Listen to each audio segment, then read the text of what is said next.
তো নমস্কার বন্ধুরা, ওয়েলকাম টু ইউনিক স্পোর্টস। আবার একটা নতুন ভিডিও নিয়ে চলে এসেছি। তো বন্ধুরা, আজকের এই ভিডিওতে তোমাদের সাথে বেশ কিছু গুরুত্বপূর্ণ আলোচনা করার আছে ফুটবল সংক্রান্ত। তো ভিডিওটা স্কিপ না করে পুরোটা দেখার চেষ্টা করবে। তো সবার প্রথমে যে আপডেটটা জানাবো সেটা হলো মোহনবাগানকে নিয়ে। তো বন্ধুরা, তোমরা সকলেই দেখেছো মোহনবাগানের গতকালের খেলাটা। মোহনবাগান দুর্দান্তভাবে জয়লাভ করে ফাইনালে চলে গেছে। আর ফাইনাল খেলাটা রয়েছে কার সাথে, কবে এবং কোথায়, সেইগুলো নিয়েই আজকের এই প্রথম আপডেটটা তোমাদেরকে জানাবো। তো বন্ধুরা, তোমরা সকলেই জানো যে আগের বারে ডুরান্ড কাপে মোহনবাগান চ্যাম্পিয়ন হয়েছিল। আর ফাইনাল ম্যাচটা ছিল মোহনবাগান ভার্সেস ইস্ট বেঙ্গলের। সেখানে মোহনবাগান জয়লাভ করেছিল। আর এইবারেও মোহনবাগান তাদের দুর্দান্ত পারফরমেন্সের মাধ্যমে ফাইনালে প্রবেশ করে গেছে। তো বন্ধুরা, ফাইনালে মোহনবাগানের প্রতিপক্ষ হতে চলেছে নর্থ ইস্ট ইউনাইটেড এফসি দল। আর এই দলটাও মোটামুটি ভালো পারফরমেন্সের মাধ্যমেই ফাইনালে প্রবেশ করেছে।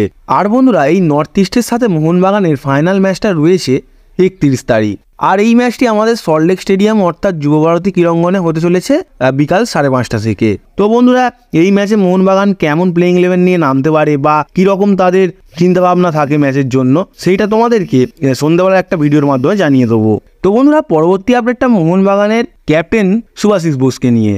তো বন্ধুরা, গতকালকে তোমরা দেখেছো যে সুভাশিস বোস চোট পেয়ে হাফ টাইমের আগেই মাঠ ছাড়তে বাধ্য হয়েছিলেন। তো বন্ধুরা, তিনি প্রথম দিকে কিন্তু দুর্দান্তই খেলছিলেন, বাট তারপরে তার চোটের কারণে তাকে তুলে নিতে বাধ্য হয় মোহনবাগান ম্যানেজমেন্ট।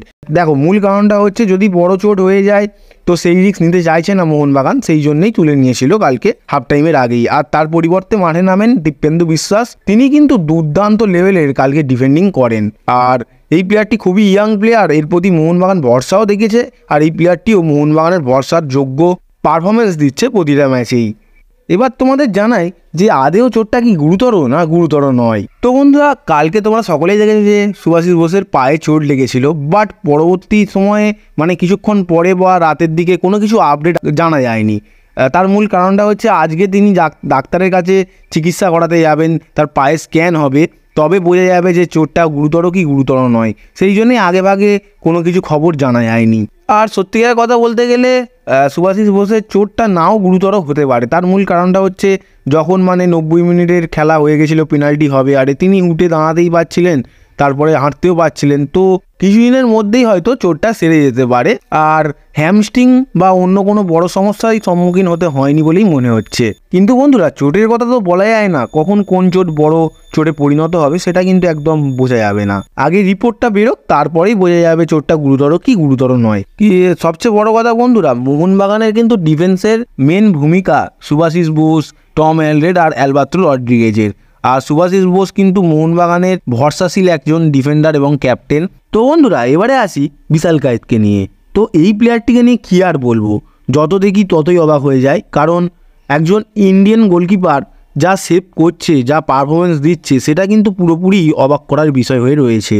তো বন্ধুরা, গতকাল ম্যাচে তার দুর্দান্ত পারফরমেন্সের জন্য তিনি গতকাল ম্যাচের ম্যান অফ দ্য ম্যাচ হন। আর প্রেস কনফারেন্সে তিনি বলেন যে তার একার কৃতিত্ব নেই এই জেতানোর ক্ষেত্রে, গোটা টিমেরই কৃতিত্ব রয়েছে এবং সতীর্থদের কৃতিত্ব রয়েছে। তার মূল কারণটা হচ্ছে তারা যদি না গোল শোধ করতো তাহলে পেনাল্টি পর্যন্ত হয়তো খেলাটা যেত না। তারপরে পেনাল্টিতে তিনি যেই দুর্দান্ত লেভেলের সেভগুলো করেছেন তারও পুরো ক্রেডিটটা সতীর্থদের দিয়েছেন, কারণ তারা ভরসা জুগিয়েছে বলে তিনি এতটা ভালো পারফরমেন্স করতে পেরেছে, তিনি জানিয়েছেন।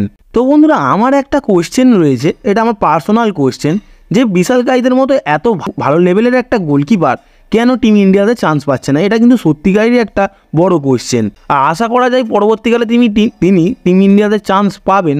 আর বন্ধুরা, তোমাদের কি মতামত তা তোমরা কমেন্টে জানাও।